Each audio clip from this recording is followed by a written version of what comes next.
लेकिन इतना इतना क्यों रहे हो? ओए मेरी छुट्टी सेंक्शन हो गई, मैं घर जा रहा हूँ। ओए मनरंगा जी, चंदा जी, राम राम। अरे आदित्य और रंजित भाजी, ओए मेरी छुट्टी सेंक्शन हो गई, मैं घर जा रहा हूँ। तुम्हारे बापू को कुछ कहना है? होने वाली है, कह देना छुट्टी उठी बेचते रहे। ओ चंदाराम जी, सत श्री अकाल। ओए मंजित्या मंजित्या मंजित्या, हाथ मिला, छुट्टी सेंक्शन हो गई, मैं घर जा रहा हूँ। हा हा हा। चल छुट्टी मिल गई तो जाना पर यहाँ जंग शुरू होने वाली है और इसको छुट्टी की पड़ी है। ओए शाबा शाबा, ओ बल्ले बल्ले, वो लटका के बैठने वालों बैठो, मैं चला घर। हा हा। मथुरा दास जी, आप खुश हैं कि आप घर जा रहे हैं, मगर खुशी का ये बेहुदा नाच जो आप अपने भाइयों के साथ कर रहे हैं अच्छा नहीं लगता। आपकी छुट्टी मंजूर हुई है क्योंकि आपके घर में आपकी माँ बीमार है। दुनिया में किसे प्रॉब्लम नहीं, जिंदगी का दूसरा नाम ही प्रॉब्लम है। बता, अपने भाइयों में से कोई ऐसा भी है जिसकी बूढ़ी माँ आंखों से देख नहीं सकती और उसका इकलौता बेटा रेगिस्तान की धूल खा रहा है?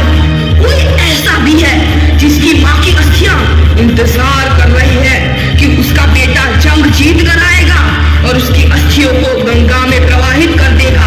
कोई ऐसा भी है जिसका बूढ़ा बाप अपनी जिंदगी की आखिरी घड़ियां गिन रहा है और हर दिन अपनी मौत को यह कहकर टाल देता है कि मेरी चीता को आग देने वाला बॉर्डर पर खड़ा है? अगर इन सब ने अपनी प्रॉब्लम का बहाना देकर छुट्टी ले ली तो ये जंग कैसे जीती जाएगी? बताओ मथुरा दास, बताओ ये जंग कैसे जीती जाएगी? मथुरा दास, इससे पहले मैं तुम्हें गद्दार करार देकर गोली मार दूं, चले जाओ मेरे दुश्मनों के सामने से, चले जाओ। Vikram Singh ji, yes sir. हम सब यहाँ फौज में किसी न किसी मकसद से आए हैं, लेकिन हमें कुछ होता है तो हमारे घर वालों को देखने के लिए कोई न कोई है। पर तेरी तो माँ भी अकेली है, अगर तुझे कुछ होता है तो क्या तूने कुछ सोचा है? तेरी माँ का क्या होगा? फिर तो यहाँ फौज में सभी सैनिकों को सूचित किया जाता है कि जंग कभी भी शुरू हो सकती है। सभी सैनिक तैयार रहे। आई रिपीट, सभी सैनिक तैयार रहे। जवानों, यस सर। इस इलाके की सबसे ऊंची चोटी पर मैं अपने तिरंगे को लहराते हुए देखना चाहता हूँ। यस सर, हम अपनी जान की बाजी लगा देंगे, आपका सपना पूरा करेंगे, आप तिरंगा अवश्य लहराएंगे। मथुरा प्रसाद, तुम यहाँ?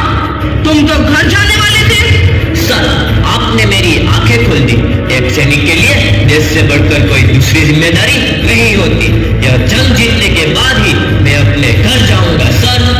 मथुरा प्रसाद, सुबह का भूला यदि शाम को घर लौट आए तो उसे भूला नहीं कहते। Yes sir.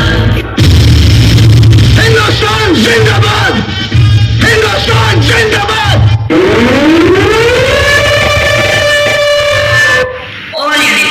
All unit alert, जंग का ऐलान हो चुका है। दुश्मन देश की तरफ से कभी भी गोलीबारी शुरू हो सकती है। सारी बटालियन अपनी पोजीशन पर पहुंचे। आई रिपीट, सारी बटालियन अपनी पोजीशन पर पहुंचे। दुश्मन देश की तरफ से कभी भी गोलीबारी शुरू हो सकती है। सारी बटालियन तैयार। भारत माता की, भारत माता की, वंदे वंदे, हमला करो।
आज मेरा नहीं, इस देश का बेटा शहीद हुआ है। मुझे गर्व है इस बेटे की माँ होने का, जो देश के लिए कुर्बान हो गया। एक ऐसा बेटा जो करोड़ों हिंदुस्तानियों को चैन की नींद चुराने के लिए खुद रात रात भर जागा। एक ऐसा बेटा जिसने न जाने कितने दिन ठीक से खाना भी नहीं खाया होगा, फिर भी अपनी आखिरी सांस तक लड़ता रहा। एक ऐसा